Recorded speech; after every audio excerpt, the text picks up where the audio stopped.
Having kids is always a gamble, but having any of these ones is definitely a bust.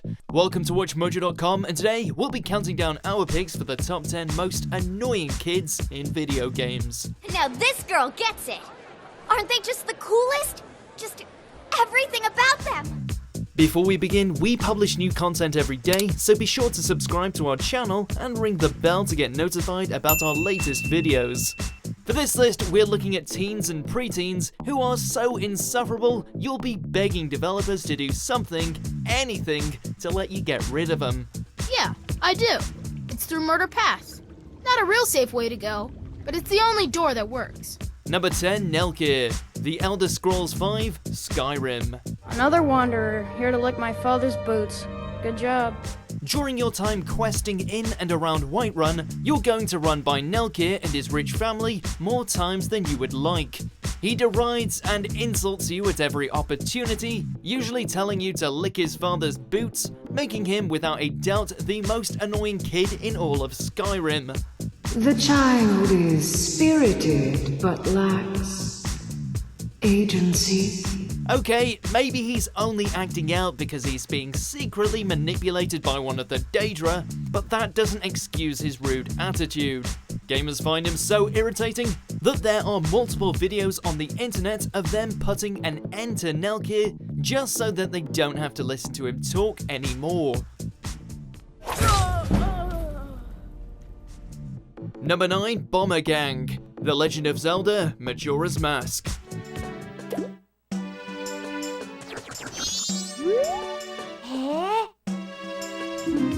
On paper, going to an observatory doesn't sound particularly complicated, but in Majora's Mask, the Bomber's Secret Society of Justice will do everything in their power to make it a nightmare.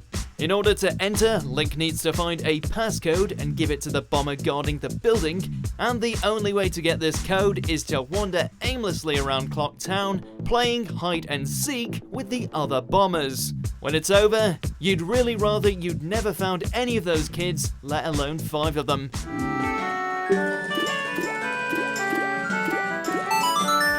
Number 8, Street Urchins, Fable series.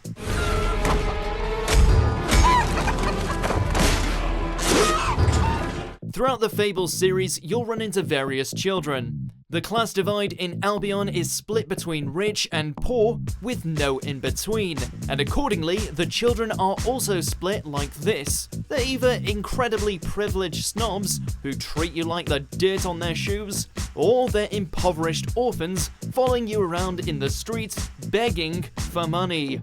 Both of these are annoying, but the ones constantly after your hard-earned cash are definitely the worst. At least in Fable 3, you can go some way to get rid of them by abolishing child labor. I'd be happy to sign. Thank you, my good prince. Your support will make all the difference, I'm certain of it. Number 7, Balloon Kid, Spider-Man 2. Oh no, my balloon! My balloon! While web-slinging through New York City in Spider-Man 2, you'll encounter random strangers who need your help. One particularly annoying side mission comes in the form of a young girl you hear crying because she's lost her balloon. Her cries are so loud you can hear them from across the map as you desperately try to retrieve the balloon, which, thanks to some not particularly great physics mechanics, is no easy task. When you finally rescue the balloon, however, the side mission can reoccur at any moment later in the game as many times as it wants, making it even more annoying.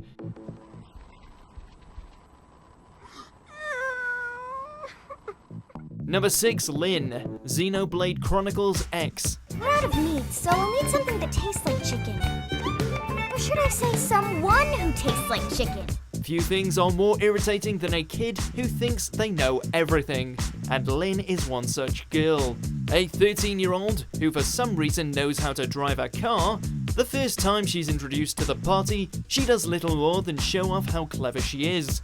Tatsu is at your disposal. What can Tatsu provide for Chef Lindley? Your liver. But even worse is her relationship with fellow character Tatsu. They may get along well and treat each other like siblings, but for some reason their bond is punctuated by her repeated comments about how she's going to cook him and eat him. Weird. Lindley, did Tatsu here? I still need a no-con recipe to die for.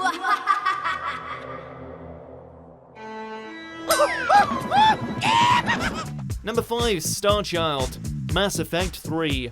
The created will always rebel against their creators. But we found a way to stop that from happening. If it wasn't bad enough being told that Shepard should let the Reapers live and continue their cycle of wiping out all life in the galaxy in some twisted plan to also save all of life in the galaxy, you are told this information by a ghostly computer-generated child. The Starchild may technically be the manifestation of the AI controlling the Reapers, but it certainly is patronizing to be told that everything you've been working towards for 3 games is futile by somebody who hasn't even reached puberty. They also keep popping up in Shepard's dreams earlier in the game, which created an intriguing mystery with an uninspired solution. So be it. The cycle continues. Number 4, Pete, Bully. What'd you say about me? Whoa, nothing, no. All I said was that you had to be pretty dumb to get expelled from so many schools, that's all. Relax, James. There's no shortage of annoying kid characters in Bully, a game which revolves around Jimmy wanting to beat the crap out of pretty much every other kid he meets, but Pete is definitely the worst of the bunch. Introduced at the beginning of the game as a pink-wearing coward, he's picked on by more or less everyone. To make matters worse, he's also protagonist Jimmy's only friend, meaning you're required to speak to him more than anyone else. Even during the Halloween missions, when he dresses up as a giant pink bunny and follows you around. What the hell? I'm out of here. Number 3, Mia McCready, Fallout 3. You sure about that? It's scary in there. Even I don't like going in there, and I'm really brave. The foul-mouthed leader of Little Lamplight, the capital wasteland's best answer to a daycare, McCready mocks you and refuses to let you into his town unless you go out of your way to do a side quest. Since you need to go through Lamplight to advance the main story, you're stuck doing what he asks you unless you happen to have the niche child at heart perk or pass a difficult speech check. And he's not the only annoying kid in Fallout. In New Vegas, a group of kids endlessly chase a mutated rat around Freeside. We've got stuff we're not even allowed to sell, people. Only at Mick and Ralph's. Number 2, Baby Mario, Super Mario World 2, Yoshi's Island.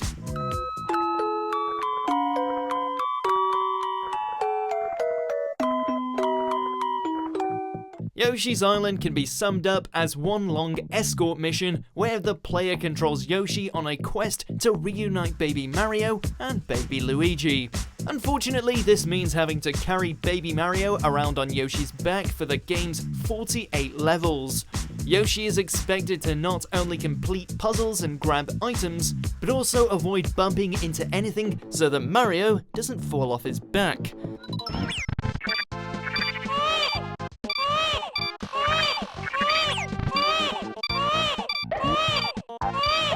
When this happens, he will cry so loud you'll need to unplug your headphones until Yoshi manages to pick him up again.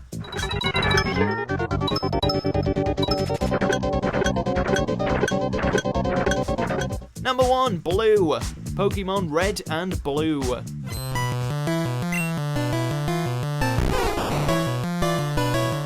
He's the ultimate ungrateful brat in gaming and has reigned as the most annoying video game kid around since the 1990s.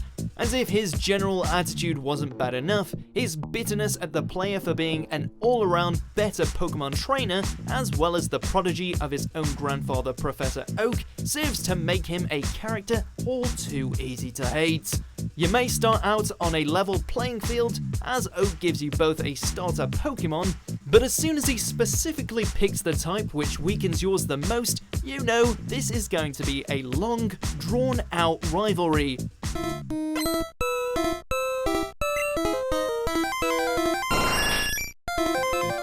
Do you agree with our picks? Check out these other great clips from WatchMojo and subscribe for new videos every day.